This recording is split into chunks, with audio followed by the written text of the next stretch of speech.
책 읽는 자작나무. 안녕하셨습니까? 책 읽는 자작입니다. 오늘 소개해드릴 책은 당신을 소모시키는 모든 것을 차단하라입니다. 차단이라는 말이 살짝 극단적으로 들리기는 하는데요. 근데 이 책에서 정말 자주 등장하는 이 단어, 차단력이 뭔지 알아야 할 것 같아요. 간단히 말해서 차단력이란 우리 삶에 불필요하거나 새로운 영향을 미치는 요소들을 걸러내는 능력을 말합니다. 마치 우리 몸의 면역체계처럼 심리적인 차단력은 우리의 정신적인 건강과 행복을 지키는 중요한 방어 기제라고 할 수 있다고요. 그렇다면 왜 우리에게 이런 차단력이 필요한 걸까요? 현대사회에서 우리는 끊임없이 SNS, 미디어, 그리고 주변 사람들로부터 쏟아지는 정보와 자극에 노출되고 있습니다. 이 모든 것들이 우리의 주의를 빼앗고요. 감정을 소모시키고 때로는 불필요한 스트레스를 유발합니다. 이 책의 저자인 첸 시밍은 이러한 상황에서 차단력을 발휘해서 우리 삶에 정말로 중요한 것들에 집중할 수 있어야 한다고 말합니다. 이 책은 이러한 차단력을 기르는 방법에 6가지 규칙과 34가지의 심리적인 처방을 제시합니다. 타인의 감정 오염을 차단하는 법, 외부와 타인의 인식을 차단하는 법, 비효율적인 활동을 차단하는 법 등을 상세하게 다루고 있습니다. 특히 이 책에서 강조하는 점이 3대7 법칙입니다. 우리 삶의 70%는 실제로 그다지 중요하지 않은 것들로 채워져 있다는 거죠.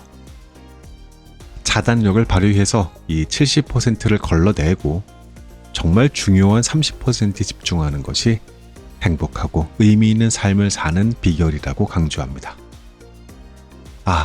그렇다고 모든 것을 차단하자 이런 말은 아닙니다. 무엇이 불필요한 것인지 아는 것에서부터 출발하자고요. 그래서 그것들을 걸러내고 중요한 것들을 남겨 집중하자. 네, 그러한 지혜입니다. 만약에 여러분들이 타인의 기준에 휘둘리거나 끊임없는 정보의 홍수에 지쳐 있다면 이 책을 통해서 차단력을 기르는 방법을 배워보는 건 어떨까 싶습니다. 여러분의 소중한 인생에서 무엇을 차단하고 무엇에 집중할지 이 책을 통해 함께 고민해보는 시간을 가져보기를 바라면서 자작나무 숲길을 같이 걷겠습니다. 오늘도 끝까지 함께 해주십시오.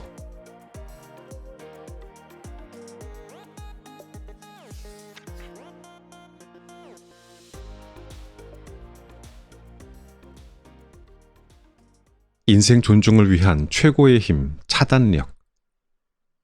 왠지 모르게 늘 초조하고 다른 사람의 한마디에 한참 동안 전전긍긍하는가.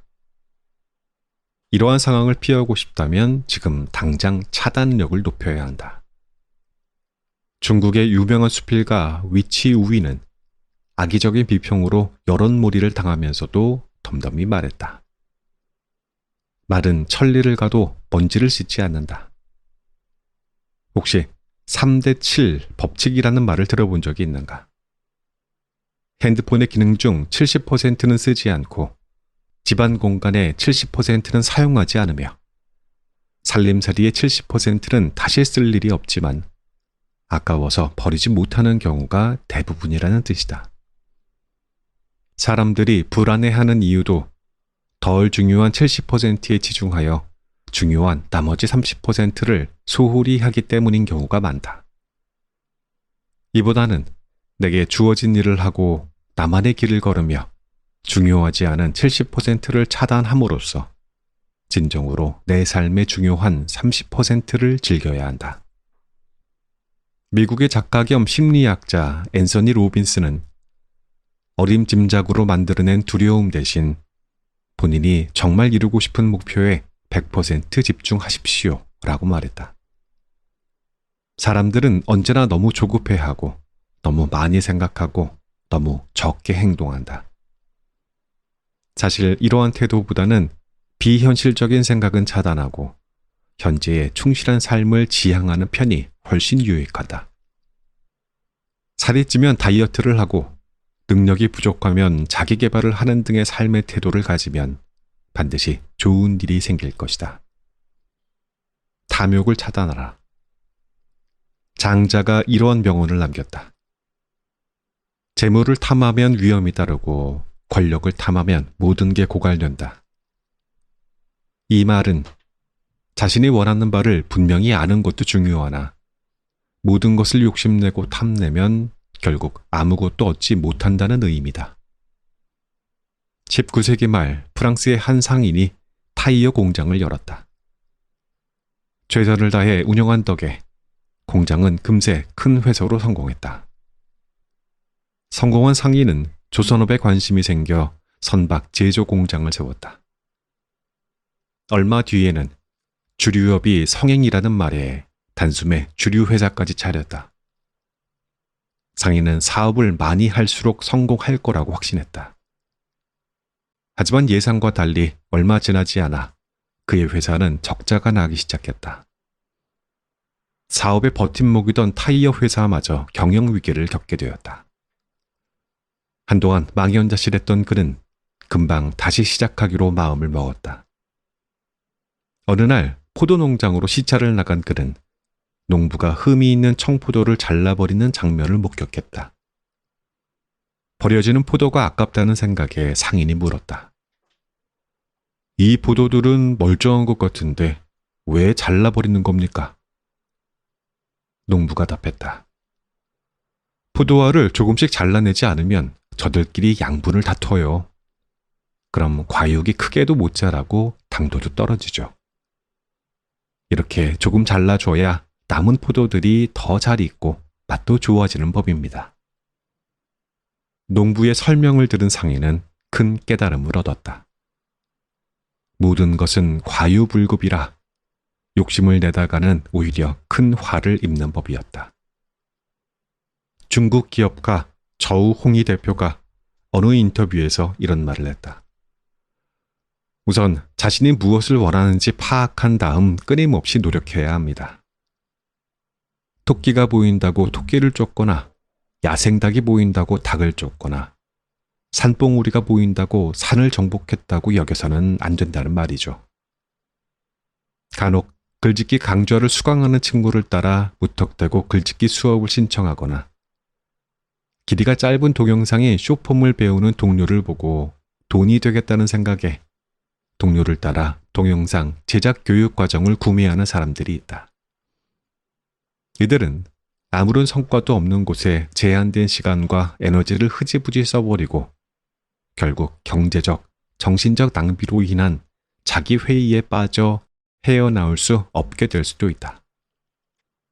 일본의 기업가 이나모리 가즈오는 사람은 현실에 만족할 수 있지만 욕망이라는 마음은 결코 사람을 현실에 안주하게 만들지 않는다.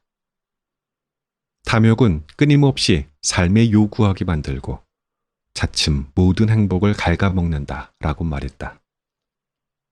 생각이 지나치게 많으면 불필요한 걱정이나 감정 소모로 이어질 수 있다. 걱정과 고민에 빠졌을 때에는 잠시 생각을 멈추고 하나의 목표를 선택하여 곧장 행동으로 옮기는 것이 중요하다. 단순함이 최고라는 말처럼 진정한 가치는 단순하지만 정제되어 있는 것에 있다. 그러한 의미에서 탐욕을 차단하는 것이 인생에 대한 최고의 선택일 것이다. 타인의 간섭을 차단하라. 급변하는 사회의 흐름에 휩쓸린 우리는 언제나 몸과 마음이 지쳐 있다. 그래서 삶을 바쁘게 살아가는 듯이 보여도 남들과의 맹목적인 비교에 쉽사리 삶의 방향을 잃어버리거나 다른 사람의 평가 한마디에 자신을 놓아버린다. 어떤 사람은 명품 옷을 입은 옆집 아이를 보고 내 아이가 좋아하는지는 상관없이 명품 옷을 사준다. 또 어떤 사람은 함께 자란 소꿉친구가 대도시에 집을 마련하자 아이들 교육 때문이라는 번지르르한 이유를 대며 대도시에 진입하려고 필사적으로 애를 쓴다. 정작 자기가 그곳에서의 생존 압박을 견딜 수 있는지는 고민하지 않은 채로 말이다. 또는 동료가 차를 바꾸면 내 차를 바꿔야 할 때인지 제대로 따져보지도 않고 어떻게든 이유를 만들어 차를 바꾸고야 마는 사람도 있다. 다른 사람의 생각으로 자신의 인생을 재단하지 않고 다른 사람이 이룬 성과에 자신의 인생을 대입하지 말아야 한다. 심리학에 과제 분리라는 이론이 있다. 성인이라면 타인의 과제와 자신의 과제를 분리할 줄 알아야 한다는 개념이다. 한 회사가 국가평가에서 최하점을 받은 직원을 해고하기로 했다. 그러자 한 여직원이 업무 실적을 걱정하기 시작했다. 낮은 고가 점수를 받을까 초조했던 그녀는 인사팀을 들락날락거리는데 시간을 쏟았다. 일을 보다 못한 동료가 그녀에게 말했다. 이 정도면 인사팀에서 월급을 받아야 하는 거 아니야? 인사팀 업무를 걱정하느라 정작 너의 업무는 하나도 못하고 있잖아. 어떠한 일이 누구의 과제인지를 판단하는 규칙은 단순하다. 누가 그 일의 결과를 책임지면 그 일은 그 사람의 과제인 것이다. 중국 작가 린위탕은 남들처럼 되겠다는 생각은 버리고 온전한 내가 되어 독립적으로 일어설 용기를 가져야 한다고 말했다. 내가 신경 써야 하는 것은 오로지 나의 성과뿐, 다른 사람이 이룬 성과는 나와 무관하다. 그러니 남을 부러워하는 대신 타인의 간섭을 차단하고 자기 일에 더 집중하기 바란다. 자단력을 키우고 싶다면 자신의 내면을 살펴라. 타이완 작가 린칭 쉬야는 꽃은 꽃을 피워야 한다. 세상 사람들의 시선과 관계없이 꽃으로서의 엄숙한 사명을 완수하기 위해 꽃은 꽃을 피워야 한다라고 했다. 온 세상이 모래와 진흙에 더럽혀져 있어도 당신이 맑고 투명하면 당신의 세상도 맑고 깨끗하고 당신이 단순 명료하면 당신의 세상은 복잡해지기 어렵다. 자단력이 부족하면 나도 모르게 소중한 시간을 허투루 쓰고 조금 남은 열정과 에너지도 계속해서 소모할 수밖에 없다. 시선이 밖으로만 향하는 사람들은 정작 발밑에 있는 길을 잘 보지 못하는 법이다. 그렇다면 과연 내면의 생활을 잘하려면 어떻게 해야 할까? 첫째, 번잡한 곳에서도 안정 찾기. 마음이 고요하면 만물이 변해도 여전히 고요할 것이다. 반대로 마음이 불안하면 제 아무리 한가로운 시간을 보내도 불편하고 불안할 것인즉 고요함은 상황이 아니라 마음에 있다. 초조함과 불안함은 사람의 마음을 공중에 띄워 현실을 간과하고 안절부절 못하게 만든다. 반대로 마음이 진정되면 잡념과 욕심이 줄고 욕망이 채워지지 않아도 불안함이나 속상함을 느끼지 않는다. 둘째, 감정 소모의 원인 차단하기. 무엇을 중단할지 결정할 때 인간은 성장한다. 사람들에게 가장 중요한 자원은 시간과 에너지이다. 따라서 시간과 에너지를 낭비하게 만드는 모든 일을 차단해야 한다. 불안을 야기하는 뉴스를 차단하고 불필요하고 쓸모없는 모든 SNS 앱을 삭제하는 등의 방식으로 내게 필요한 집중력을 최대한 확보하자. 관심을 끄는 일이 생겨도 그 일이 나의 성장에 유익한지부터 자문해 본 다음 유익하지 않다면 과감하게 차단하기 바란다. 셋째, 자기 개발에 중점 두기. 미국의 관리학자 로렌스 피터가 제시한 나무통 효과가 있다. 이는 나무통 하나에 얼마만큼의 물을 담을 수 있는지 정하는 것은 가장 긴 나무 토막이 아닌 가장 짧은 나무 토막이라는 것이다. 결국 장점보다는 단점을 보완하는 것이 중요하다는 이론이다. 무의미한 사교 활동과 노력, 그리고 정보를 차단해야 단점을 찾아 개선할 시간을 확보할 수 있다. 우리 스스로 빛을 내면 뜻밖의 기회가 찾아온다. 높은 에너지를 가진 사람들은 자신에게 가장 중요한 일에 에너지와 시간을 투입하는 방법을 잘 알고 있다. 그들은 쓸모없는 정보, 과도한 생각, 타인의 간섭, 불쾌한 말들은 과감히 차단하고 남에게 잘 보이려 애쓰기보다 자기 자신을 만족시키기 위해 노력한다. 타인에게 과도한 관심을 가지는 사람은 자신의 인생을 쉬이 잃어버린다. 또한 나를 좀먹는 사람과 일에 얽힐수록 인생은 낭비된다. 이러한 상황에서 차단력은 당신이 발휘할 수 있는 최상의 능력이 될 것이다.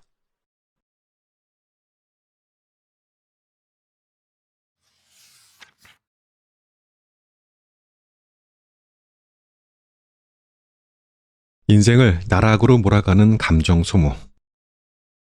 메신저 회신에 느려졌어. 그 이가 이제 나를 싫어하는 거 아닐까?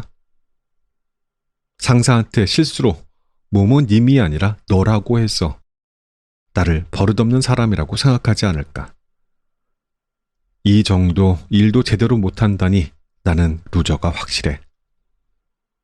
사람들 대부분은 매일같이 다양한 내적 갈등과 끊임없는 자아 충돌, 그리고 끝이 없는 정신적인 감정 소모를 겪는다. 심리학에서 감정 소모에 대한 설명은 이렇다. 사람들은 자아를 관리할 때 심리적 자원을 소모한다. 그 자원이 부족해지면 내적 소모 상태에 놓일 수 있는데, 이러한 상태가 장기간 지속되면 극심한 피로감을 느끼게 된다. 많은 이들이 이러한 정신적인 괴로움 때문에 일과 삶에서 발전도 이루지 못하고 자각도 하지 못한 채 자신의 내적 울타리에 갇혀 인생을 허비한다. 학창시절 나에게는 공부의 신이라고 불리는 절친이 있었다. 분명 명문대에 입학할 수 있는 실력이었지만 웬일인지 그녀는 전문대에 겨우 합격했다. 그러한 그녀가 자신이 겪었던 일을 들려주었다. 중학생 시절 그녀는 1등을 놓친 적이 없는 명실상부한 공부의 신이었다. 그녀는 부러움이 가득 찬 친구들의 시선과 선생님들의 계속되는 칭찬이 선사하는 우월감을 즐겼다. 하지만 고등학교에 입학하자 더 큰 세상이 펼쳐졌고 뛰어난 학생들 사이에서 그녀는 더 이상 눈에 띄지 않았다. 그녀는 처음으로 선생님들이 생각하는 자신의 순위를 걱정하며 시시각각 선생님들이 자신에게 얼마나 관심을 가지는지에 촉각을 곤두세우기 시작했다. 수업 시간이 되면 선생님이 자신을 호명하지 않을까봐 두려워했고, 그래서 선생님의 예쁨을 못 받을까봐 불안했다. 걱정에 사로잡힌 그녀는 깊은 수렁에 빠졌다. 점점 수업에 집중할 수 없었고 성적은 바닥을 치기 시작했다. 선생님들의 관심을 받지 못하자 성적은 참혹한 수준으로 떨어졌다. 깊은 밤이 되면 그녀는 침대에 얼굴을 파묻고 조용히 눈물을 흘렸다. 한동안 괴로운 시간을 보낸 그녀는 공상을 하며 내면의 감정을 위로했다.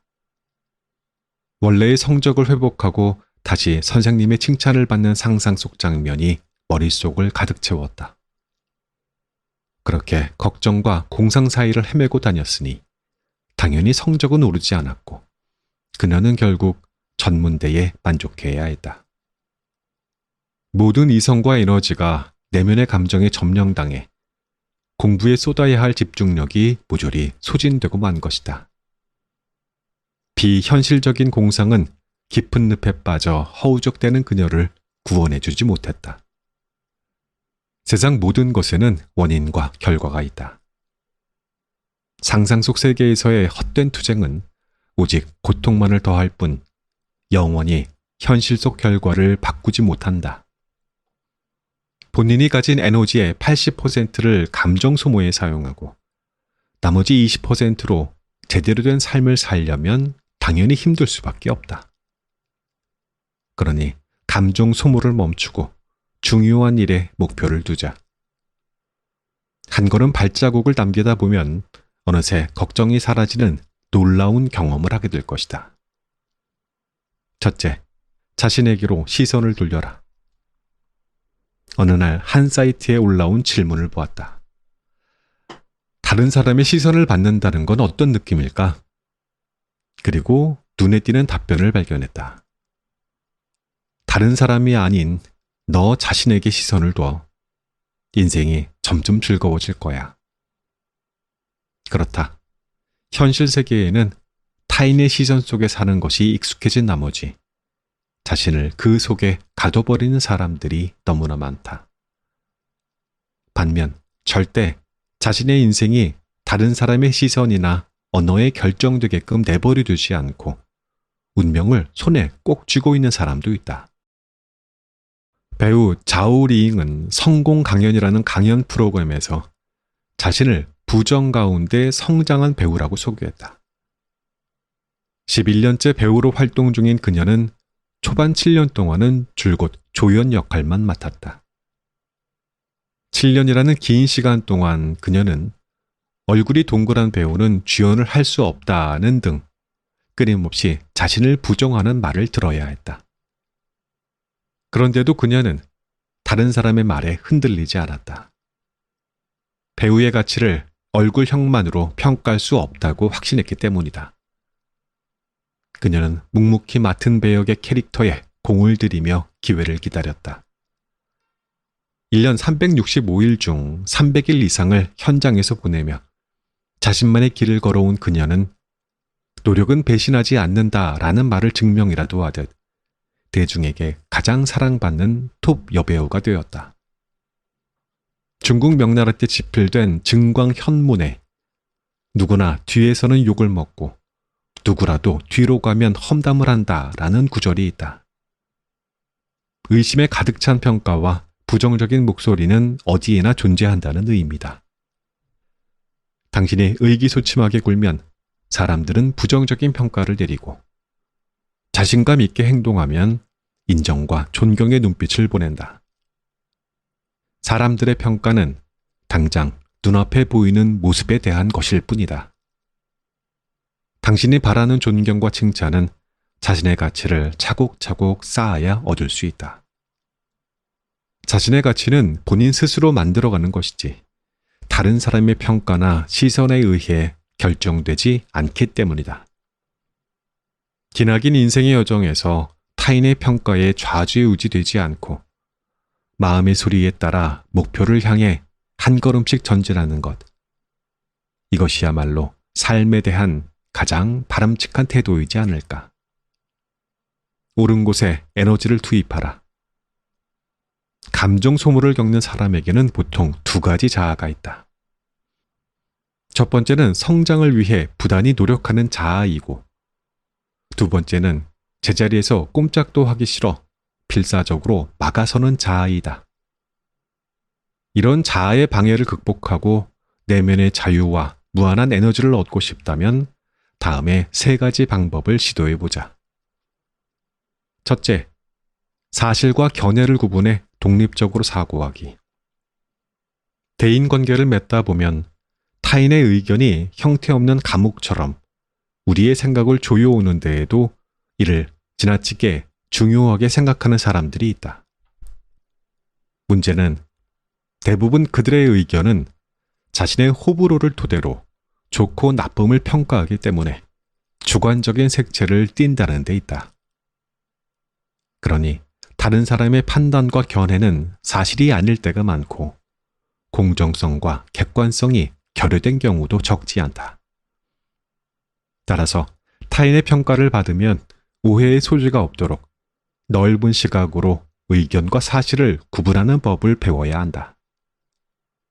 상대방의 말이 사실이라면 그 의견을 겸허히 받아들여 부족한 점을 고치고 부족한 점이 없다면 자신을 더 격려하면 된다. 그래야 외부의 소리에도 흔들림 없이 자기 개발에 에너지를 쏟고 사업적인 성취를 위해 더 큰 역량을 발휘할 수 있다. 둘째, 실행력 높은 행동으로 걱정 타파하기. 항상 불안에 떨고 걱정에 사로잡힌 사람들은 대개 미래에 대해 너무 많은 생각을 하는 경향이 있다라는 작가 마스오라 야타로의 말처럼 고민과 걱정이 생기는 이유는 생각만 많고 그만큼 실천에 옮기지 않기 때문이다. 아직 시작도 안 한 상태에서 앞으로 여정이 험난할 거라고 걱정하고 난관을 극복하지 못할 거라며 지레 겁을 먹으면 아무리 고민해봤자 아무것도 이룰 수 없다. 행동에 옮기지 않으면 당신이 부딪힐 모든 좌절, 어두움과 실패는 모두 망상에 불과할 뿐 직접 행동해야만 실질적으로 유의미한 피드백을 얻을 수 있다. 이 과정에서 문제가 생기면 개선하면 되고 장애에 부딪히면 뛰어넘으면 된다. 그러다 보면 처음 시작할 때의 두려움과 걱정은 어느새 만족감으로 대체되고 예전에는 없었던 자신감과 용기가 자라난다. 점차 다른 사람과 격차가 벌어지면서 당신이 바라던 미래도 조금씩 가까워질 것이다. 셋째, 자신을 받아들이는 용기로 두려움에 맞서기. 자신의 모습이 완벽하기만을 고집하며 평생 평범한 자신을 받아들이지 못하는 사람들이 많다. 운명은 공평해서 문을 하나 닫으면 반드시 다른 문을 열어준다. 다만 자신을 받아들일 줄 알아야만 본인에게 열린 문을 찾을 수 있다. 자신을 받아들인다는 것은 자아와 타협하여 운명 앞에 무릎을 꿇으라는 말이 아니다. 내려놓음을 통해 자신의 불안정한 모습을 인정해야 한다는 의미다. 부족한 자신의 모습을 그대로 받아들여 오래 곪은 마음의 상처를 과감히 드러내고 무의미한 일에 시간과 에너지를 소모하는 일을 단호히 차단하자. 그래야 더 많은 가능성을 발견하고 새로운 인생의 문을 열 수 있다. 심리학자 우주홍이 이런 말을 했다. 우리의 생각은 손오공처럼 공중제비 한 번에 10만 8천 리를 뛰어넘을 수 있지만 우리의 몸은 삼장법사처럼 한 걸음씩 땅에 발을 내디뎌야 서천에 도착할 수 있다. 걱정이나 근심 또는 감정 소모에 빠지면 에너지가 조금씩 고갈되고 행동력에 문제가 생긴다. 우리의 가장 큰 적은 사실 내면에 있다. 정신적인 감정 소모에 사로잡힌 내면은 곱빛 불린 야생마처럼 우리의 마음을 불안하게 만든다. 고민과 걱정에 너무 많은 시간과 에너지를 쏟지 않기. 이것이야말로 성인에게 필요한 가장 큰 자제력이 아닐까. 우리 내면의 고통에 대한 유일한 창조자이자 종결자는 언제나 우리 자신이다. 그러니 감정 소모를 줄이고 즐거움과 조화로움을 누리며 당신이 주인이 되는 인생을 살기를 바란다.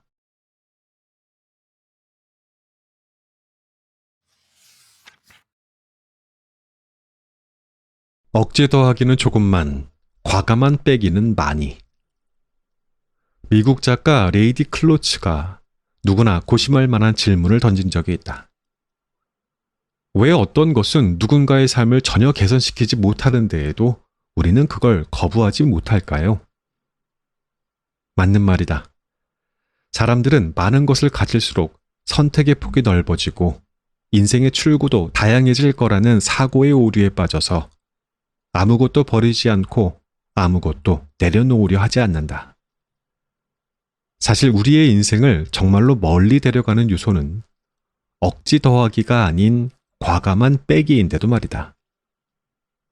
강단 있는 선택과 과감한 포기, 이 모든 것은 강해지기 위한 시작이다.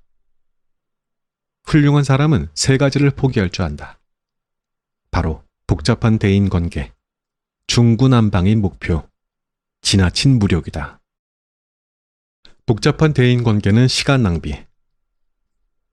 중국의 리상롱 작가가 대인관계에 관한 인상 깊은 경험을 들려주었다. 대학 시절 인맥을 쌓았는데 심취해 무려 3개의 동아리에 가입한 그는 동아리 활동이라면 무조건 참석하고 다른 동아리 회원들과 전화번호를 교환하면 그것을 자랑거리로 삼았다. 그러던 어느 날 그는 교수 한 명을 소개받았다.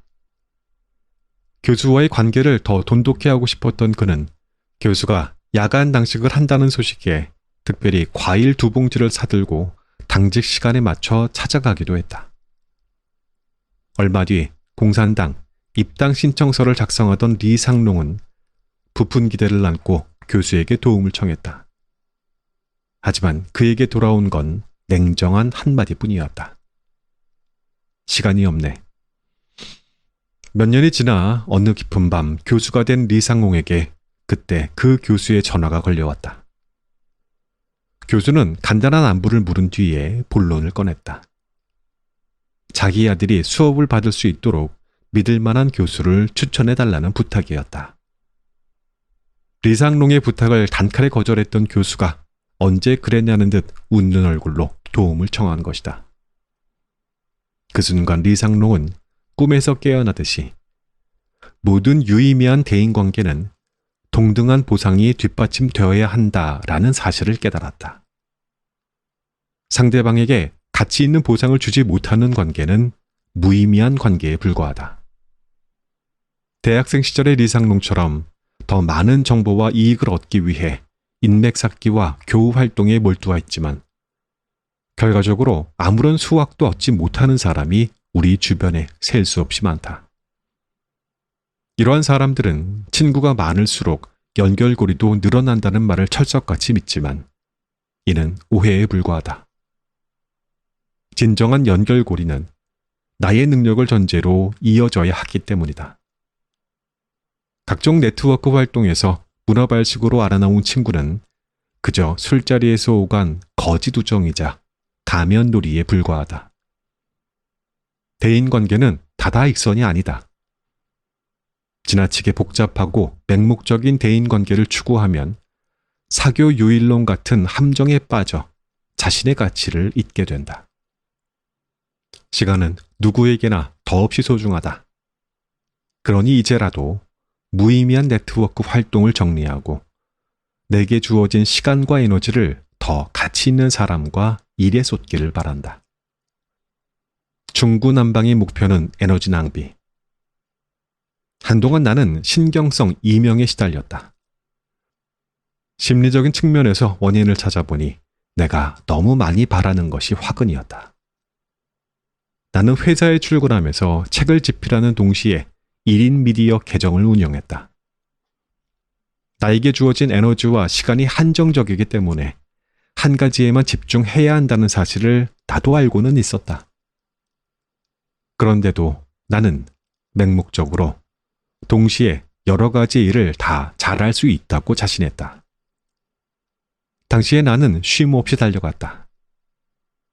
차분한 마음으로 주제를 선정하고 글을 쓰기 위한 틀을 짜는 데 집중해야 했지만 글을 쓰다가도 1인 미디어 계정을 업데이트해야 한다는 생각이 들면 허겁지겁 아무렇게나 글을 마무리 지어 버리고는 했다.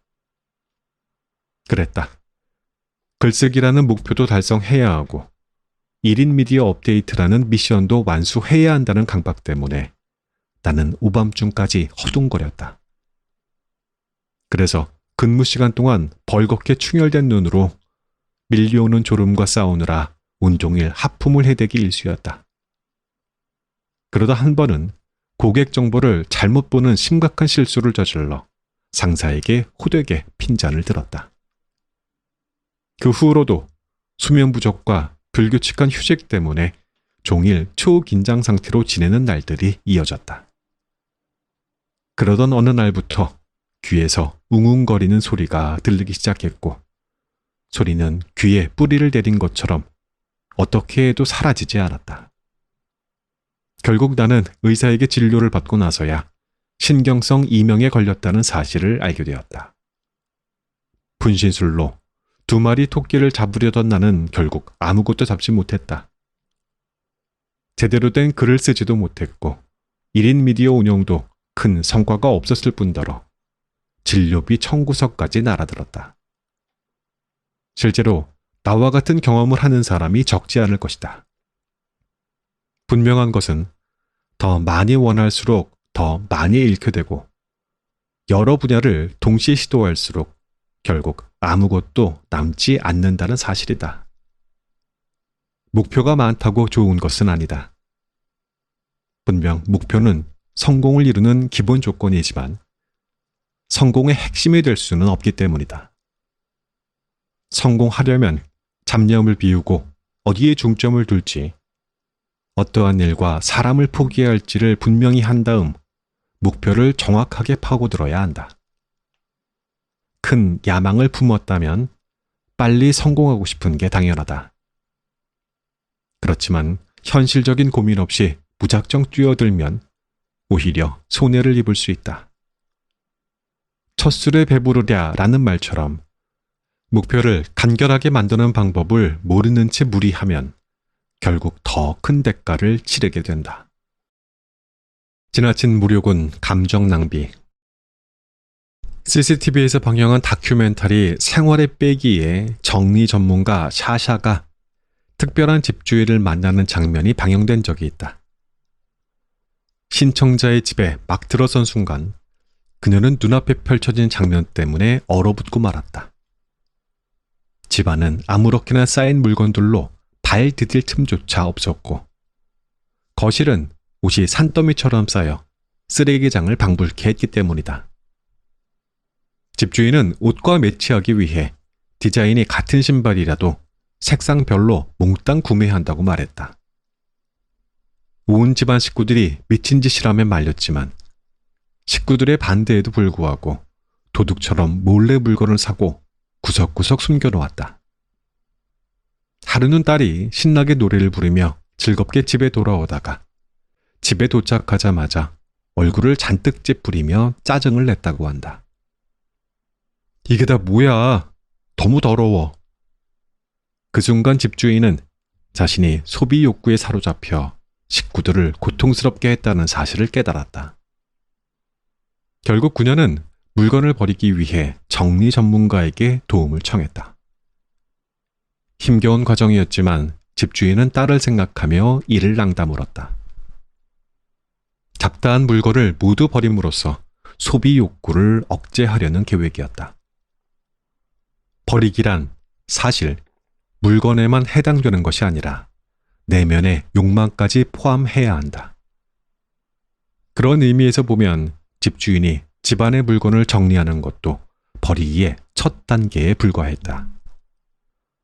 버리기의 진짜 핵심은 물건에 대한 욕망을 줄이는 것이며 물건에 대한 과도한 욕망을 끊어내야만 현재의 삶을 여유롭게 즐길 수 있다. 다행히 다큐멘터리의 말미에는 집주인이 2달 후에도 새 옷을 사지 않고 집을 깨끗하게 유지하고 있는 모습이 담겼다. 마침내 무력 억제에 성공하며 지저분한 삶과도 작별을 고하는 것이다. 다큐멘터리 인류에 이러한 대사가 나온다. 우리는 불필요한 수많은 수요를 만들어낸다. 계속해서 물건을 사고 나면 버린다. 이것이 우리가 낭비 중인 인생이다. 물론 물건이 내면의 공허함을 채워주고 안정을 찾아줄 수도 있다. 하지만 그 물건에 먼지가 쌓이고 쓰레기로 전락하는 순간에도 이러한 소비가 유의미하다고 볼 수 있을까?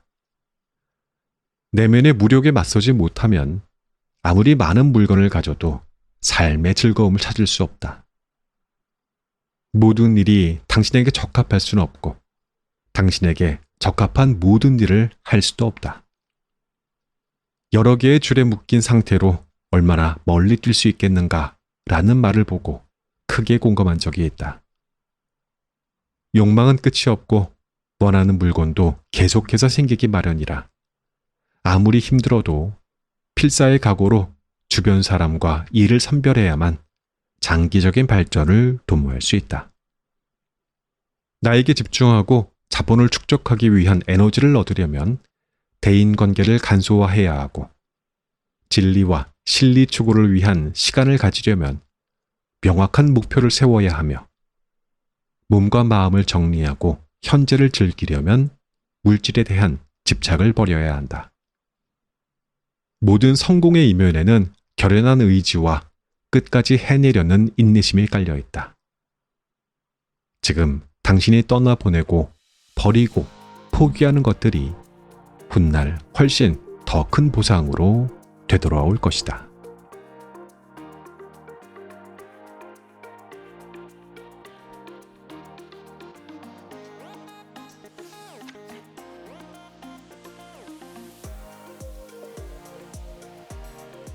이 책의 낭독은 여기까지 할게요.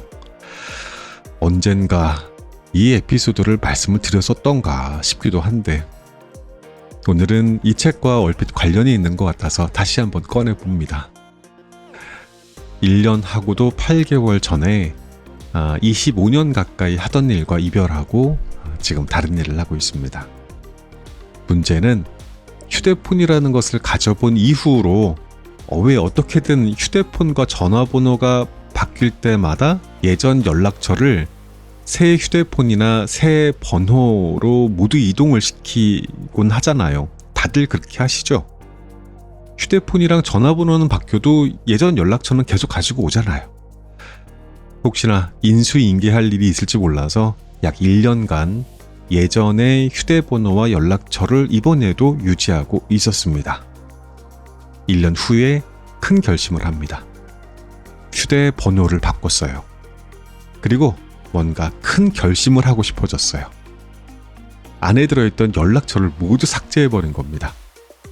물론 구글 드라이브에 제 구글 연락처라고 해서 백업은 되어 있는데 일단은 제 휴대폰에는 전혀 아무것도 없는 상태였어요.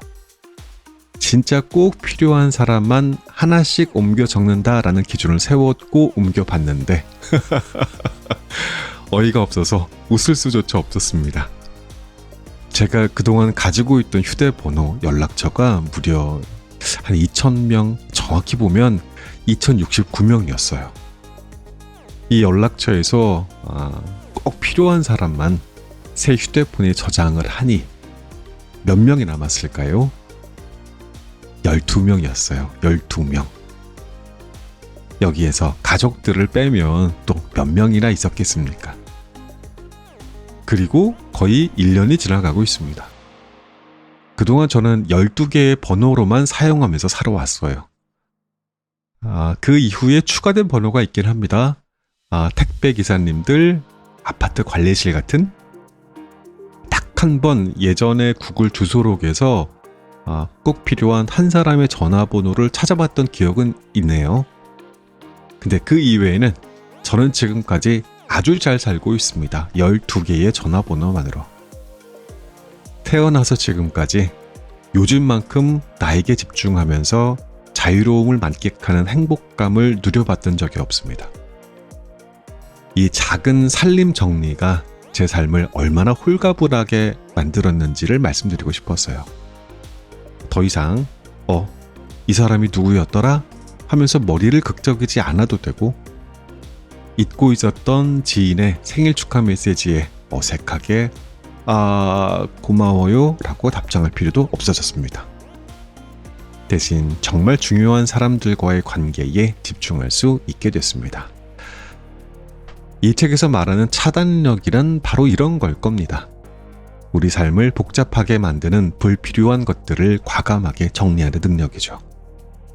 그리고 이는 단순히 연락처를 정리하는 것 이상의 의미가 있어요. 우리 삶의 우선순위를 재정립하고 진정으로 가치 있는 것에 시간과 에너지를 쏟을 수 있게 해주는 거죠. 여러분들의 삶에서 차단할 수 있는 게 뭐가 있을까요? 매일 아침 확인하는 수십 개의 SNS 알림, 한 번도 입어본 적이 없는 옷장의 옷들, 아니면 매번 약속을 잡을 때마다 머리 아프게 만드는 사람들. 물론 이런 방식이 모두에게 딱 맞을 수는 없어요. 하지만 이 책에서 제안하는 차단력이라는 개념은 모두에게 다소 크게 작게 적용될 수 있습니다. 그것은 우리를 소모시키는 불필요한 정보, 관계, 활동들을 식별하고 과감히 차단하는 겁니다. 차단하는 방법을 모르면 감정 소모가 일상이 될 수 있습니다. 타인의 감정 오염을 차단하고 외부와 타인의 인식을 차단하고 또 비효율적인 활동을 차단하고 자신의 감정을 살피는 법을 배워야 합니다. 간소한 인생으로 감정 소모를 피하는 법을 배우는 것은 우리의 정신적 건강을 지키는 아주 중요한 방법이지요. 여기까지 따라와 주신 나무님들 오늘도 참 잘하셨습니다. 오늘의 공부는 여기까지. 엔딩 음악 듣겠습니다. 안녕히 계십시오. I would wait a million lonely hours, trying to win your heart, trying to get to where you are. And I would live a million lonely lifetimes if I knew I could get back to you. Yeah, I just wanna get back to you.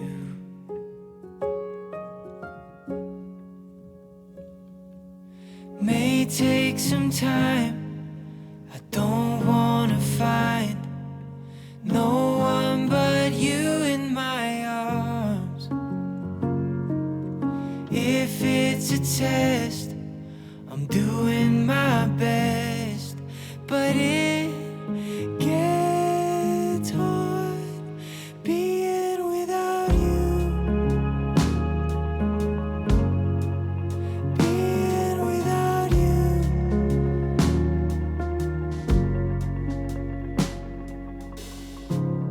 I would walk a million lonely miles to look you in the eye, have you here by my side. Swim every ocean, fight till I'm broken. I just wanna get back to you. Yeah, I just wanna get back to you.